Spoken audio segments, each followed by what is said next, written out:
Ben Johnson got his guy. The Chicago Bears select Colston Loveland, tight end out of Michigan. We're going to be talking about it all on Bears in the Stands starting right now.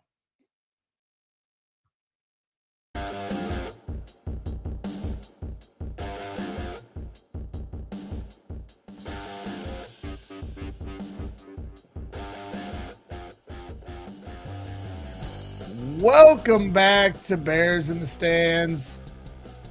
I am your host, Greg Braggs Jr.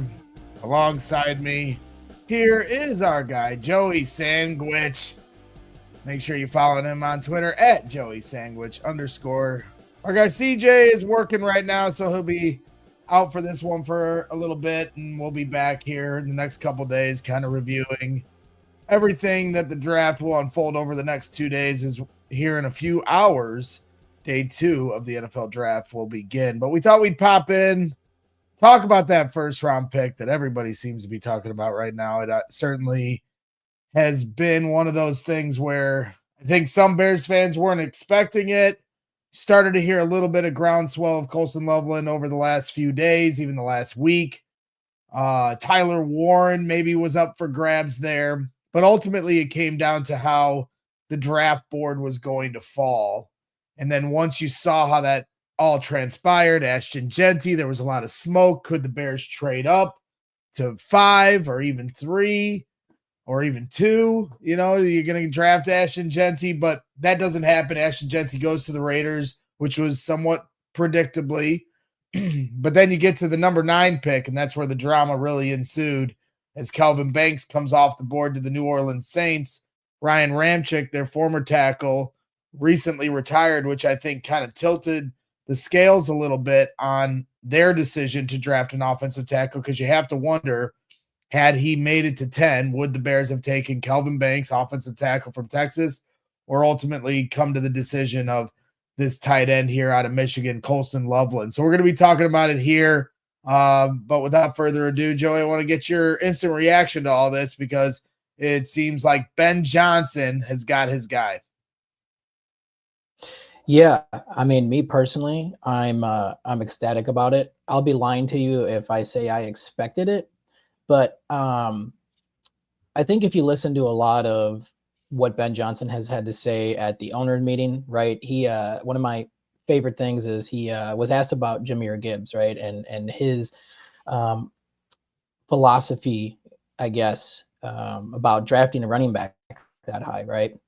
And he mentioned that when they drafted Gibbs, it had nothing to do with his particular position. He didn't look at him as a running back. They viewed him as a weapon. And then you go ahead, and I think it was shortly after free agency, Ryan Poles, came out and said the board's open for us after revamping the line on both sides of the ball. So to me, this pick is exactly that. They went BPA. He was the highest guy they had sitting there on their board. And I don't necessarily think that they're viewing him as a tight end. I know that's kind of like the initial reaction amongst a lot of fans is, hey, we already have a tight end. We don't need this, yada, yada, yada. But I'm going basing this off of the assumption that that's how Ben Johnson views Loveland, similarly to when they drafted Gibbs, is that they view the guy as a weapon, best player on the board, and the perfect fit for their team. Yeah, absolutely. Because you heard Ben Johnson looking for that Sam Laporta prototype, right? And so that's my biggest thing of this takeaway, because we heard earlier in the offseason when Ben Johnson was introduced, he said, this isn't going to be the Detroit Lions offense. This is going to be the Chicago Bears offense. Well, everything they've done since then kind of speaks to the idea that they are going to try to run the Detroit Lions offense, and I wouldn't blame them. And they scored 70 touchdowns last year, but you go into free agency, even before free agency started, days before, you trade for Jonah Jackson. You end up giving him a contract extension before he's even played it down here, which is fine. Ben Johnson clearly got his guy there. Ben Johnson also clearly valued a veteran center, so they paid big money, top dollar, for 26-year-old Drew Dahlman. Never mind the fact that they traded for all-pro left guard Joe Thuney. But if we're just talking about the firsts that have happened from first trade, first free agent signing, and then first draft pick in the Ben Johnson era, you get a tight end here in Colston Loveland that has some comparisons to the former tight end in Detroit, Sam Laporta. So it definitely feels like Ben Johnson's got his fingerprints on everything here right now. And ultimately, while I have been trench drunk here this offseason and might have got lost in the Genty hype here the last couple days, as there was some real smoke that the Bears could trade up. I don't think that was fake news. I think that was something that was a real thing where the Bears were trying to, if they're trying to get a weapon in Colston Loveland, I think they were seriously considering trying to get a weapon in Ashton Genty. But knowing the running back landscape, I think they're going to have some opportunities to add to that room as well. But now you have this weapon in Colston Loveland. And the thing that I'll say is, when we were going into the draft, obviously I have high respect for all the different analysts that put things out there. But Matt Waldman, with his rookie scouting portfolio, I've always found it interesting with him. And he does some of the more extensive work you'll ever see in terms of breaking guys down. And obviously CJ, when we get an opportunity to talk to him about this pick in our next broadcast, I'm sure we'll get his opinion on all this, which we certainly respect. But Matt Waldman had Tyler Warren ranked 5th amongst his tight end group.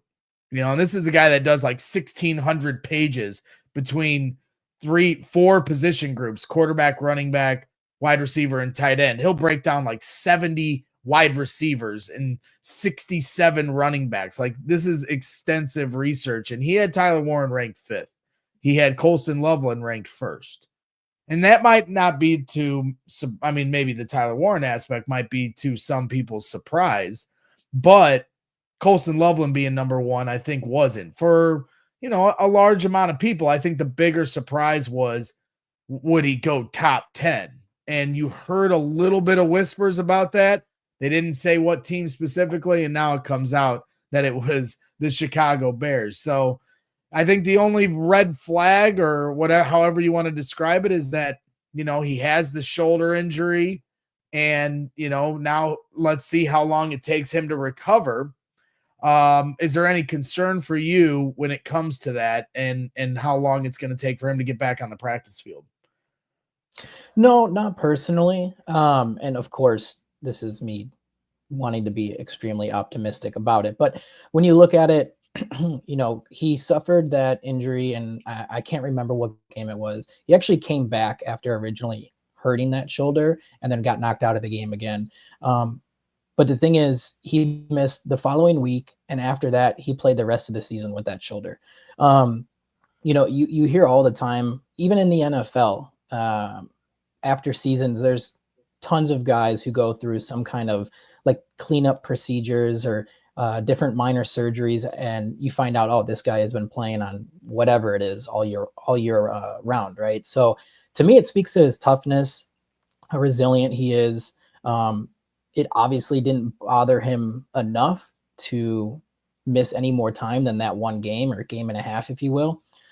So it doesn't seem that way. And then, you kind of look at all the other pieces that are involved in that, right? I think it was earlier today, Ian Rappaport came out and put out a tweet around when the Bears were picking that there was a ton of phone calls going on, which was assumed to be for Loveland, because as soon as the Bears picked him, all that kind of stopped. So it seemed like it was a pretty big consensus around the league that was a guy that people were willing to trade up for.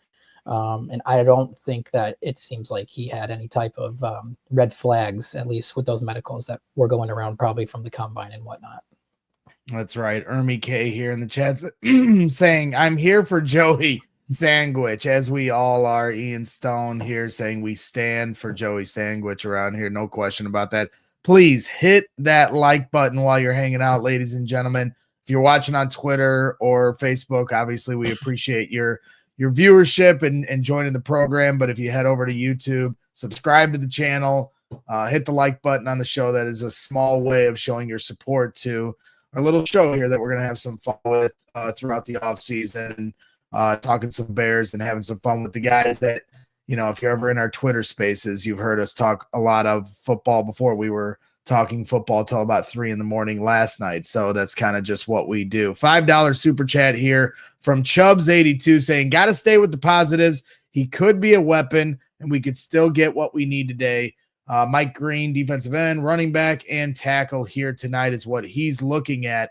And you're 100% right. There's a lot of positives when you look at Colston Loveland, and you start with the way, obviously, that he runs routes, right? You know, him and Cole Kmet, I think, do have an opportunity to truly complement each other. Maybe Cole's more advanced in blocking at this point. He's 6 years in the league. But at the same time, you did hear Ben Johnson say, like, hey, we're going to work on Cole's run blocking, right? But that's a team effort, and everybody's got to, do their part to make sure everyone's executing on a high level. And Cole certainly holds his responsibility there as well. And that's what Ben kind of alluded to at the owners' meetings. But at the same time, I think Colston Loveland is going to have, a learning curve when it comes to how to block in the NFL. He's a young player, only 21 years old, right? So, that is something to take into account. But this guy as a receiver, this is why he got drafted in the top 10, a top-end route runner who can separate. And that's what you're looking for, is these mismatches. And I think one of the other things outside of the route running and separation is the way he catches the ball. And you see here, if you're watching here on YouTube, the way he high points the ball, the way he catches with his hands. This guy, helped lead Michigan to a national championship with J.J. McCarthy under center. And so that's just something to keep in mind with this guy, is he's a playmaker. There's no question about it. Obviously some people will have different opinions about it, but I have a good friend that is a diehard Michigan fan, and he was jaded for a long time as Michigan was fighting their way to a national championship. And he's also a diehard Detroit Lions fan. And I asked him yesterday, give me your opinion on the pick. And he said, Laporta 2.0, a little more explosive, was a huge reason why Michigan won the national championship and was an impact player as a true freshman. So that's high praise. And that's from a Michigan program that, even with J.J. McCarthy, didn't throw the ball a heck of a whole lot. And last year with Michigan, you certainly had a hodgepodge of different quarterbacks they were trying to find their way through. And Colston Loveland was also playing with a shoulder injury throughout the season that he then got surgery on after the season's over. So if you want to talk about a guy that has the heart and desire to continue to play, look at how much he had riding on the line, and he still ends up a top 10 pick on a down year. He, compared to his national championship year from a production standpoint, but it didn't hurt him when it came to the evaluation of the teams, and obviously the Chicago Bears. And this is a guy that doesn't run from contact. He goes to it. He's not an easy guy to bring down, 6'6", 200 and what is it, Joey? 250 pounds. I mean, he is a little about 250 pounds, right? Yeah, he's a little light when it comes to the weight, but no shortage in height. He's 6'6", big dude. You can see right here, two guys trying to bring him down. So it's not easy. And so, as I said, where a guy that played through injury, I think anybody that's questioning, his heart and love for the game, I think, playing through an injury when you're in college and you're about to go to the NFL is certainly points to a guy that does have that heart. So, and ends up a national champion as well. So I'm, it took a minute. I think people misconstrue, whether it's fans or people that do shows like myself or others, podcasts or live on the radio, whatever you want to say. And I think there were some, Joey, that misconstrued maybe the instant reaction moment, even from fans as well. We get so dialed up about this Ashton Jeanty trade up talk for 2 days, 3 days, where every person is reporting this. So you start to kind of visualize Ashton Jeanty in a Bears uniform. You start to almost, accept that that's going to be the fate of the night. That doesn't happen. Then you get to 9 and Kelvin Banks is still on the board. What are the Saints going to do? Are they going to draft Shedeur Sanders? What's going to happen here? They have a bunch of different needs. Defensive end. Maybe they take Michael Williams. Well, now all of a sudden they take Kelvin Banks and the Bears are on the clock like that. Well, you know what? There's a moment there, at least for me as a fan, who was fixated on Kelvin Banks and Ashton Jeanty, where it's like, I'm trying to recalibrate what we've just missed out on. And I think any Bears fan can, understand that feeling. We've been through it many times before. where one time, we fall one pick short of, Aaron Donald. I was having a draft party that night, Joey, and I kicked everyone out of my house. I was like, get out. And I'm pissed.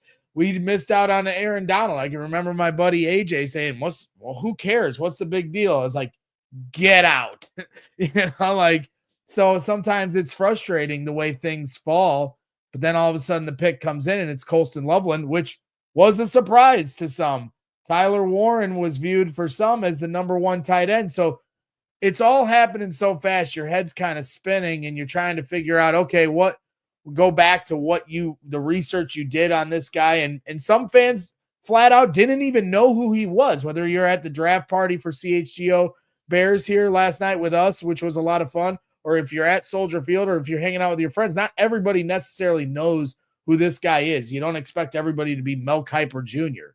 So I think somewhere, Joey, it gets lost in the weeds of the reaction to what it is. Doesn't necessarily mean it's an indictment on Colston Loveland, the player, and it's more all these different variables that led to that moment. Right, and I agree. And so there are a couple of things I want to touch on there that you brought up. So the first thing is, like you mentioned, most people are assuming that Warren is that guy, that tight end one in the draft. I think a lot of that comes from the way that Penn State ran their offense. I mean, Tyler Warren did everything for that team. He's taking handoffs, he's running wildcat, he's throwing the football, he's catching the football. That offense was built for him, right? So there's a lot more eye-popping things you can look at. There's more production. His highlight tape is obviously a lot better than what you see from Loveland, and there's nothing to take away from Warren. He's going to be a great player in the league. But then you look at how Michigan kind of plays, right? They're run first. Everything else kind of went through Loveland in the pass game. But I think overall, just from, like you said, not everyone's Mel Kiper, and that's fair, right?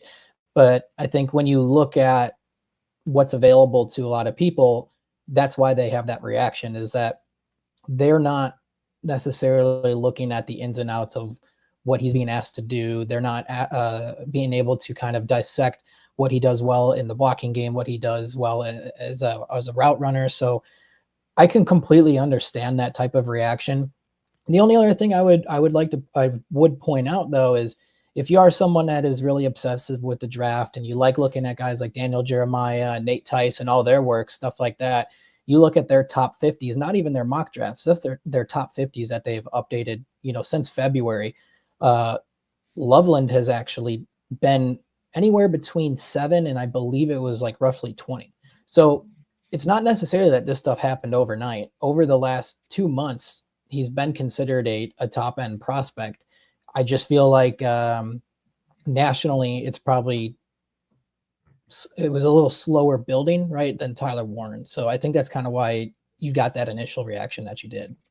Well, and also I think Ryan Poles threw everyone off the scent when they're at the owners meeting, and Adam Hogue had an opportunity to interview Ben Johnson at for CHGO Bears, and he asked him, about Tyler Warren, and he said that, hey, they all sat in a room to all the assistant coaches, defensive coordinator, offensive coordinator, everybody else with Ryan Poles and Ben Johnson, and reviewed like 30 players. And when they got to Tyler Warren, Dennis Allen stood up, as Ben Johnson told it, and said this guy would be a nightmare to game plan against. He offered that review of that player, that evaluation of that player. So I think that's where some people started to get ahead of themselves. But as you mentioned, when you talk about the other little tea leaves, he said, and the cookie crumbs might have actually led to, a guy like Colston Loveland. And Adam Hogue pointed it out yesterday as well, when he did mention the blocking for Cole Kmet. Maybe that was a tell as well, as far as what they have in mind for Cole versus what they're going to have in mind, here coming up for Colston Loveland, and how they balance each other out. And ultimately, Cole can still run routes, and Cole can make plays.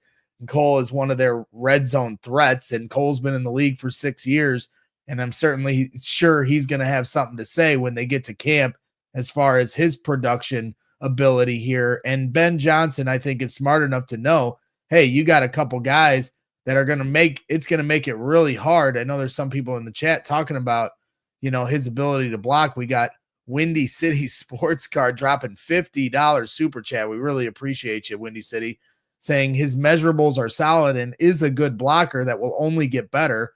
Ben Johnson knows tight ends, so in Ben we trust. Appreciate the support there. And that to his point, yeah, he did show an ability to be a good blocker at the college level. I do think there probably will be a learning curve, and he does probably have to put on some weight to be able to sustain the trenches in the NFL, but they're ultimately I don't know how many pounds they want him to put on because he's such a great route runner and the way he can separate. So I think there's a middle ground there. So it'll be interesting to see how that plays out, but ultimately you have a couple guys that'll make it real hard to try to figure out what they're doing from play to play as they are running two tight end sets and things of that nature. Right. So something else that I wanted to touch on really quick was I know the connection, obviously, or I should say comparison to the offense that they ran in Detroit with the two tight end sets, how often they ran 12 personnel. What's going to be different, in my opinion, what I would expect to be different, is that Ben Johnson has never had two tight ends of this caliber. If you go back and really look, even though they ran 12 personnel, well above average in his time there, their tight end two, Brock Wright, I believe, never had more than 13 catches in a season. It was roughly, I think in his 3 years there, he had roughly 300 yards over 3 full seasons. So although they had that second tight end on the field, he wasn't much of a factor in the pass game. But now we've seen what Cole Kmet can do in the pass game. And now you add another piece in Loveland. I expect them to run a lot of the same looks, but I think it's going to be a much more dynamic offense with these two tight ends. And I'm pretty sure that's something that Ben Johnson's going to be excited. You think about how Ben Johnson has actually talked about how they want to make things look, I'm going to butcher it myself, but it's something he said he wants the same things to look different and different things the same, right? Is that exactly it? Is that it? Yep. Okay. So his little Dr. Seuss line. Right. So, I mean, if you just think about it, the possibilities are endless. I mean, Loveland's someone that can play outside. He can play inside. He can play inline. You can have these guys break the huddle, run up to the line with both tight ends, in line next to the tackle. Next thing you know, they're audibling and you have Loveland go split out. And it forces that defense to maybe play a little bit more base. It also makes them have to consider the run more often. So I'm sure what they're going to do is implement the run and have a lot of different play action looks off of that, deep crossing routes. I mean, it's going to be fun for them. So like I mentioned, they will be running a ton of 12 personnel, but I think it's going to look a lot different than it did in Detroit. Yeah, and then the key to me is the thing that I think people need to keep in mind. The biggest key is the execution of this, because you can talk about, the different disguised looks and how they're going to have all these mismatches across the field. And you got playmakers. They're going to probably bring in a running back here today. Now you got all these different options. Well, then everything comes back to Caleb Williams, because you have the head coach and the play caller that you paid $13.5 million. You have DJ Moore and Rome Odunze, a first-round pick. You have obviously Cole Kmet and Colston Loveland now as your tight ends. You got DeAndre Swift and whatever running back they bring in today. Maybe it's Quinshawn Judkins. Maybe it's Cam Scatteraboo. So, it's going to be interesting, but Caleb Williams has to really embrace this offense. And as I brought up earlier, it does appear, whether Ben said it was going to be the Bears offense or not, I do think they're trying to run the Lions offense that has been very, very successful over the last 3 years. And I understand why you would do that. But that means Caleb Williams is going to have to embrace a different style of play than he's been used to for the majority of his career. And that's not to say that he still won't be the playmaker that he is, but I think there is going to have to be an execution on a more consistent basis for the easy things, the dink and dunks, the underneath throws. And, a lot of times last year, which was complete chaos, bad coaching staff, bad offensive coordinator, bad offensive line. I understand all the variables, but the fact of the matter is Caleb didn't seem to really like the checkdowns that much. He wants to go for the home run. And I think Ben Johnson truly is going to have to drill this into him, that take the easy throw, take what the defense gives you. That, yes, the running back and the tight end are a quarterback's best friend, but you got to use them. You got to use them properly, and you got to get them the football, at least in the passing game. Obviously, Ben Johnson's going to be in control of how many carries a running back gets, but you can't be passing these guys up. You got to get the ball out of your hands and get it into those playmakers' hands. And so he's fully capable of it, but he's just, one of those guys that really enjoys hitting the home run. So I think this is going to be a big offseason for Caleb Williams to not just learn his responsibilities at the line of scrimmage from getting people in line and how whatever he's reading in front of him and coverages and blitzes coming in and who's is hot and what's the call and what's the check and who's the motion. All those things are things he still needs to work on a high level, but he's also going to have to work on being able to get that ball out of his hands and get it into the tight end's hand a lot quicker than it did last year. No doubt. I mean, he's going to have to do his part, but you got to be happy with kind of the infrastructure they have around him now. I mean, you already mentioned revamping that line, having a guy like Drew Dahlman to take a lot off of his plate, help with those checks at the line, help getting, the blocking scheme and the run scheme all set to go. Again, you have an all-pro future Hall of Famer on his left side. And then you have Jonah Jackson, who's familiar with Ben Johnson as well. So, and then, just to add to that, like you said, his pass catchers, he's got DJ Moore, has been around in this league for a long time. He's got a top 10 pick in Rome, and now he's got another top 10 pick at tight end to pair with Cole. So everything around him right now on paper is set to go. So like you said, he's just going to have to step up, do his part, learn and grow. Yeah, absolutely. And so it'll be interesting to see how that growth goes. Let me try to find a couple things here because I know Nick Whalen had a really good tweet here earlier that I wanted to call to light. He's a great follow on Bears Twitter. So let me make sure I get this right from our guy Nick on Bears Twitter. And if you're never on Bears Twitter, well, you're missing out because it's never a dull moment. And we appreciate Nick. This is what he says. I see people referencing stats in the Tyler Warren versus Colston Loveland debate, but they're not including ages. So listen to this. 18 years old, Loveland, 235 yards, Tyler Warren, 0 yards. 19 years old, Colston Loveland, 649 yards. Tyler Warren at Penn State, 61 yards. 20 years old, Colston Loveland, 582 yards. And Tyler Warren, 123.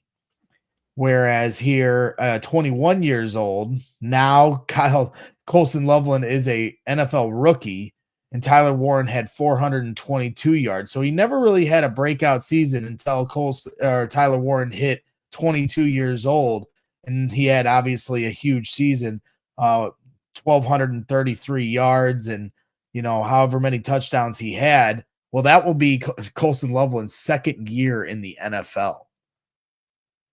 Absolutely. And that is a big conversation when it comes to specifically talking about tight ends and their age, their career arc, and where or when they're going to peak. I kind of hate having the conversation because I feel like it's discrediting Warren. Again, I think he's going to be a great football player, but you kind of look at the guys that he played behind at Penn State, and respectfully, that was Theo Johnson and Brenton Strange. And Johnson just got drafted last year to the Giants, I believe, as a 4th or 5th round pick. And Strange, I believe, was the year before. He was a back end 2nd round pick, 61 overall. These guys are not world beaters, right? And so it does give you some pause and at least begs a question as to why Tyler Warren wasn't able to get on the field over those two guys. So, then again, you have Loveland, who comes in and essentially is almost playing from day one, doing what Warren's doing a couple years earlier. So I think that is somewhat of a concern and possibly why they went that route. I think at the end of the day, you have the younger prospect who shows similar traits, who shows similar flashes, and you're kind of betting on the fact that he isn't already the best version of himself. as to Warren, you might wonder how much more can you get out of him at that point. Yeah, absolutely. And there was the best version of Colston Loveland as he wins a national championship a couple years ago with JJ McCarthy, who's going to be playing for the Minnesota Vikings this year, and we'll have to find out what he can do at the NFL level. And it's not a slight to point those stats out for Tyler Warren versus Loveland and their ages.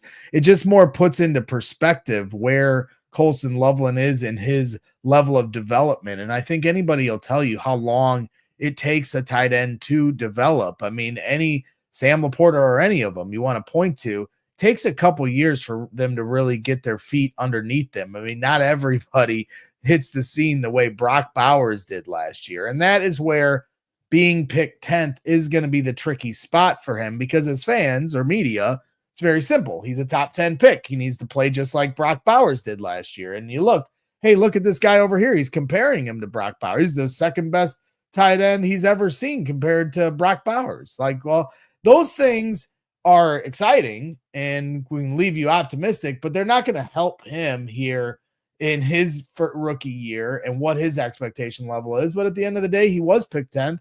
And so that comes with more money, but also more expectations. So Ben Johnson, I think, most Bears fans are going to have the confidence that he can put him in the right position to make plays.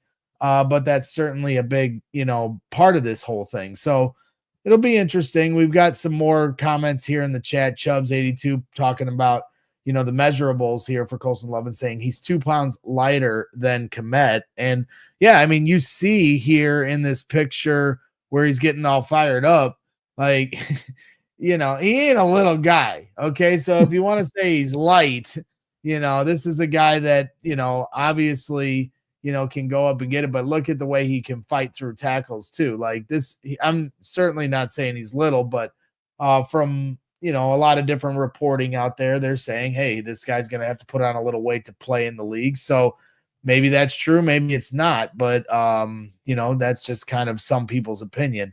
I'm not Pop here in the chat saying Loveland also accounted for 42% of his team's receiving yards.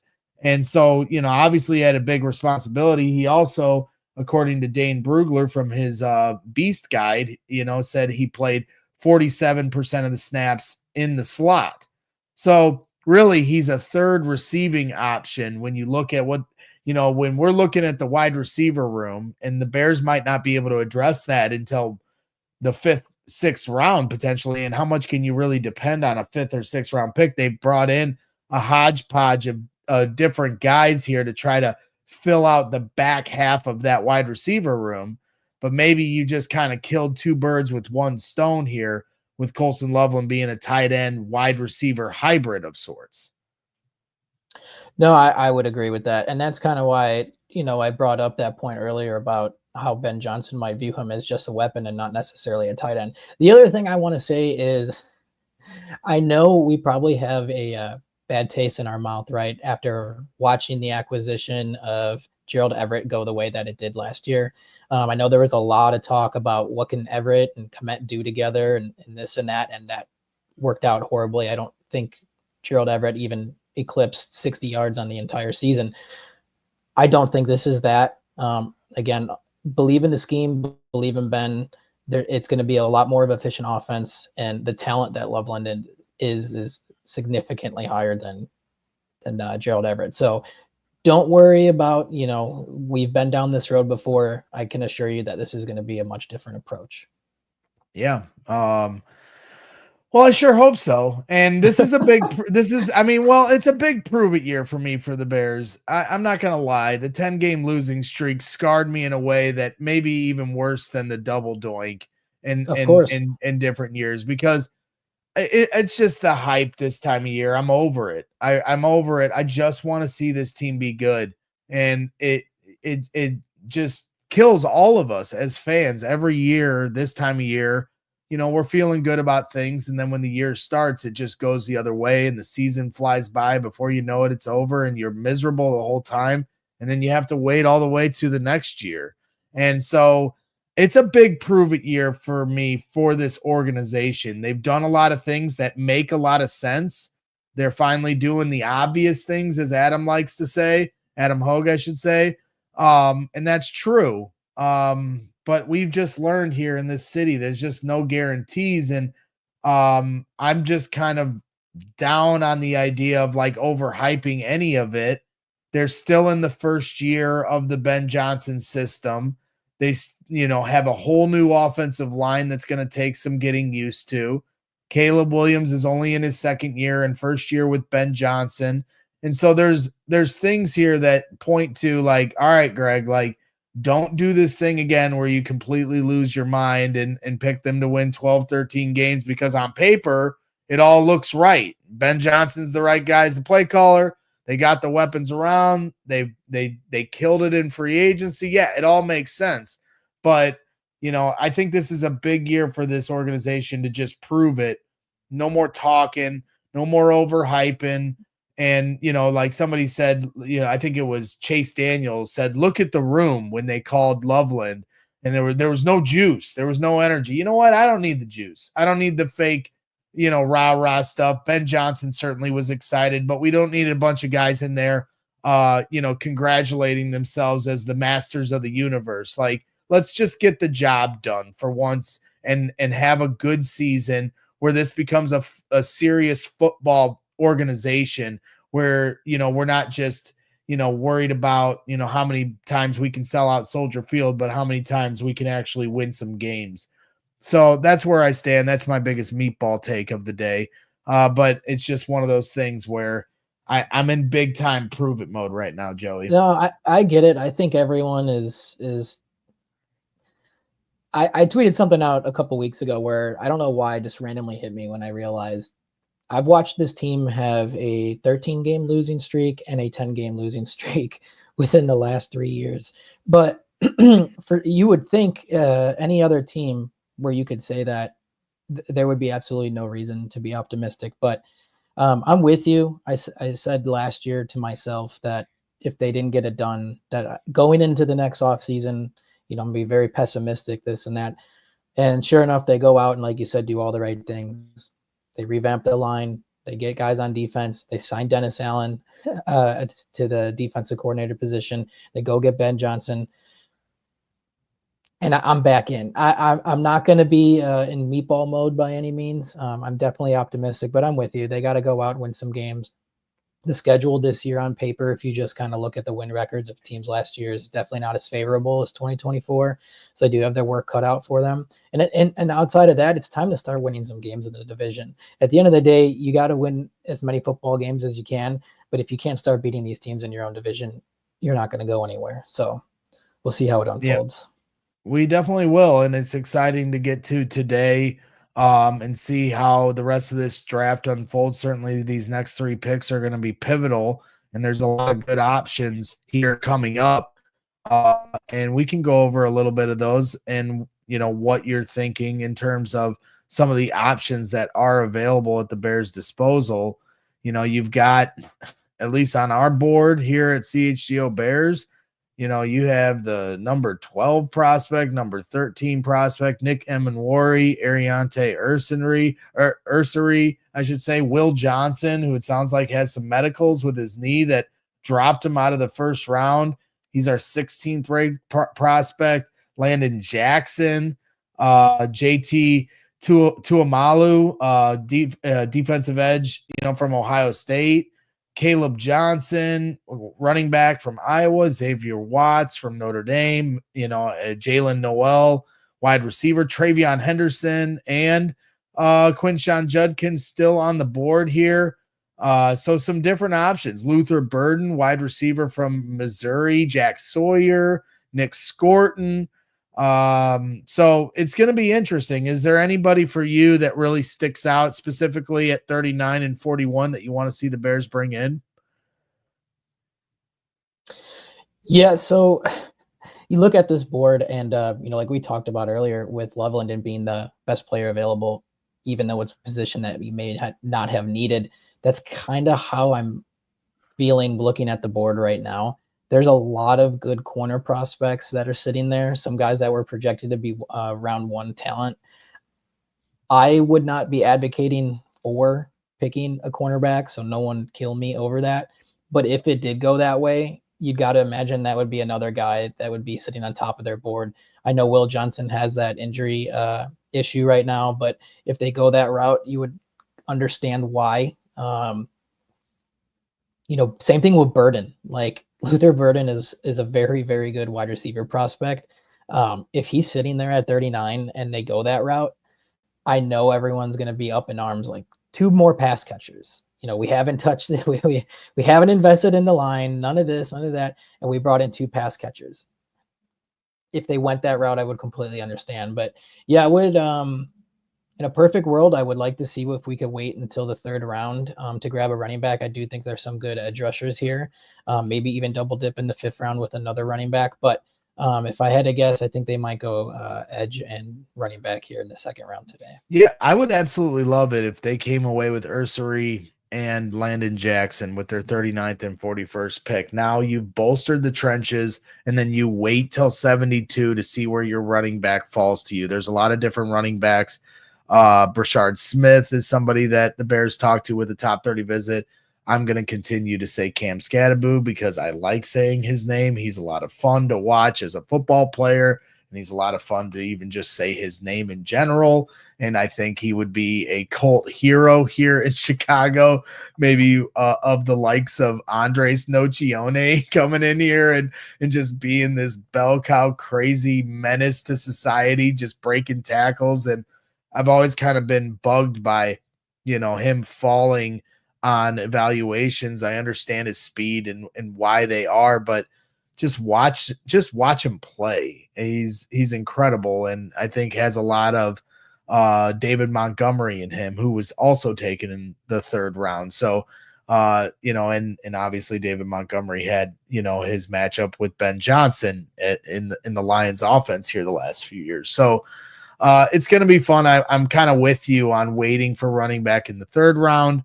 But wouldn't be surprised at all. I think Mike Green is somebody that people continue to talk about here, but I just don't know if he's an option with, obviously his background. Obviously 32 teams passed on him in the 1st round.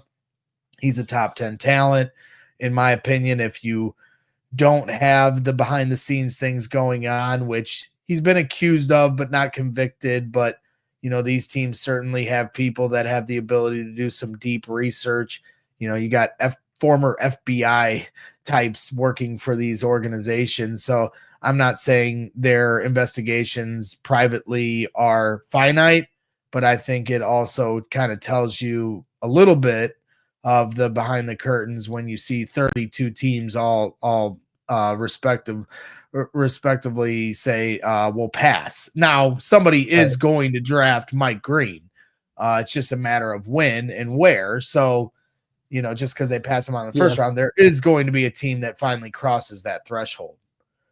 Yeah, just not so sure that's going to be us. But really quick, I'd seen the comments here. My guy, Mark Swift, commenting that Watts would be sick. He's a big Notre Dame guy himself. Mm-hmm. So, and I completely agree with that. I know we talked a bit on the last show how often that Dennis Allen deploys those 3 safeties on the field. So with Brisker and Byard both being pending free agents, safety is obviously another big position that you can look out for. I think Watts would be a great pick there as well.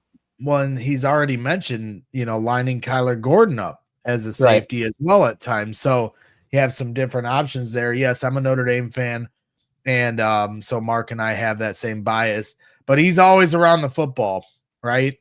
And I don't know what his comp is. I don't know why, even watching him play last year and thinking about like some of the safeties I've loved with Chicago, like Chris Harris, he was some, you know what I'm saying? Just a guy that always, I was a big Chris Harris fan when he was here, but maybe that's not the best comp. I don't know. I'm not great with the comps at times.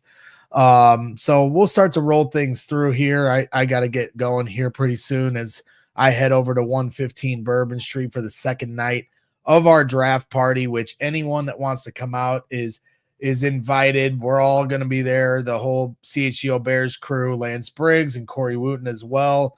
And it's going to be a lot of fun. Yesterday, there was 200 people, and it was a crazy time. And obviously, there was some mixed reaction to the pick, but everyone had a good time nonetheless. All you can drink, all you can eat. So make sure you come out. You can get tickets at allcsgo.com/events, but you can also buy your ticket right at the door. Plenty of parking at 115 Bourbon Street. So we'd love to see you out there if you're able to make it. And hey, over 2,000 people watching this show right now. So please hit that like button while you're hanging out for the last few minutes of this program. Mark Swift is asking here in the chat, why should we like Colston Loveland over an athlete like Tyler Warren? Do you have? That's a good point. I mean, it's kind of what we've already, not to be too redundant, but again, I think you're going to kind of have to give a little bit of grace with this one and kind of assume that the guys in the scouting room are looking at the right thing here. Like, again, at the end of the day, you see Warren, he's got a wonderful highlight tape. He's the focal point of their offense. Everything runs through him. So with Loveland, I'm sorry. I was just going to say what I would say to it is Tyler Warren's a great athlete with the ball in his hands. Yes. And he's a guy that can run you over. He's a guy you're going to line up in the backfield and hand the ball off to him, and he can pick up 20 yards at any given notice. But in terms of route running, one guy separates better than the other, and that guy is Colston Loveland. One guy only had that 1 year of production. He's 22 years old. And this isn't, again, going back to what Joey was saying, this isn't a bash Tyler Warren thing, but this is just the reality of things. The last couple years, Colston Loveland has been their guy, winning a national championship. He was their go-to guy on third down when they won the national championship with J.J. McCarthy, and a team that didn't throw it that much. There were times where they'd run it on almost every down because of Blake Corum, right? And they had some other running backs too in there. And so it's just, I think there's more of a full body of work with Loveland. As my buddy, who's a diehard Michigan fan and a Lions fan, he said he's been an impact player since he was a freshman. Whereas, you're talking about Tyler Warren, who only made his big time impact, which was a huge impact, over 1,000 yards, almost 1,200 yards or whatever it was with Penn State. But as I've said, when you talk about what makes what you should like him over an athlete like Warren, it's the route running ability, and he's a better route runner, and so he fits that Sam Laporta prototype, or as somebody said, the Laporta type, the Laporta type. Get it? I'm not pop kind of echoes the sentiment where he says Mark, he's a better athlete than Warren. Robert Shaw jumping in here. He was at the draft event here last night. Shout out to Robert. He says Ben was a 3-time tight end position coach before being an OC. He knows the position. Trust the eval. And then the final question here was from Mark Swift saying, do you think we take Banks there if he doesn't go 9? It's a great question. It's an impossible one to answer. I just, my gut instinct says they would have, but there's really no proof. And maybe we'll find this out from Ryan Poles later, but then even then, how, you can only take that with a certain amount of grains of salt, because everybody says we got our guy exactly where they want him. So it's a tough question, but my gut instinct says that they would have taken Banks. I don't know about you, Joey. Yeah, it's kind of tough. I mean, the only thing I can base my assumption off is all this smoke that we've seen going around, right?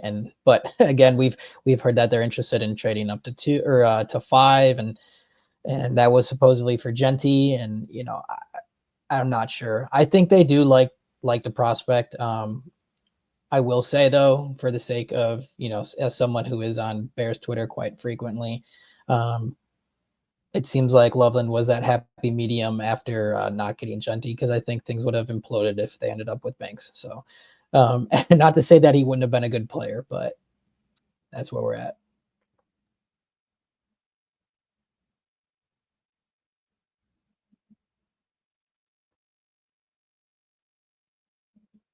You're muted, Braggs. That's $5 in the jar. That's what I do at Boilers in the Stands, and I'm up to probably $500. And I do it out of respect. I'm making a lot of noises over here. I want you to be able to talk without me, having noises that are distracting. But that's $5 in the jar for Bears in the Stands. But wanted to give one more shout out to Windy City Sports Card for his $50 super chat. He says, "In Ben we trust." 1000% there. And that is where we're at as we wrap this thing up. This is the Ben Johnson era, and maybe for some that were really hell-bent on trenches, and I certainly was. Maybe the complete honeymoon phase is over, and now we're down to really watching things with a critical eye and hoping for the best but at the same time kind of watching things over. But just when the honeymoon phase is over, that's when the marriage really begins. And this is a marriage here with the Bears and Ben Johnson, and you have to trust your partner when you get married. And Ben Johnson here is the guy that is in charge, and he's the one certainly calling these shots. And as we started the program, talking about bringing in Jonah Jackson, giving him an extension, signing Drew Dahlman 3 seconds into free agency, drafting a tight end that fits the Sam Laporta model. There's fingerprints all over these moves for Ben Johnson, who certainly at this point probably has the most leverage in the organization, even over Caleb Williams, even over Ryan Poles. And they've got a lot riding on the $13.5 million a year coach in Ben Johnson, and they're going to let him dictate a lot of the things that are being done around here. And let's hope that it all turns out to be for the best when we get to the regular season. And I'm certainly optimistic for those things, but we got to get to mini camp. We got to get to training camp. We got the schedule release. The NFL was nice enough to actually give us notice on when that release will be. That'll be on May 14th. So at some point we'll have a reaction to that here on this program. That'll be fun. It's always fun to see what the schedule lays out and plan your trips accordingly. But we are also going to have some shows here coming up. We'll be back at some point this weekend to talk to you guys about the second and third round and the rest of the rounds here. Maybe we'll come back on Sunday. Maybe we'll come back even earlier. We don't know. So I know we're for sure going to be doing a show on Sunday morning at 9 a.m. Central. So make sure you stay tuned for that. But today we just decided, we weren't even planning this show, and we just decided, hey, why don't we jump on and react to this first round pick? So we appreciate everyone jumping in here on short notice. So that wraps things up here for today. Once again, please hit that like button before you leave and subscribe to the channel here on YouTube for Braggs in the Stands. And for Joey, I am Braggs, and we appreciate you guys once again, and we'll see you here real soon. And always bear down.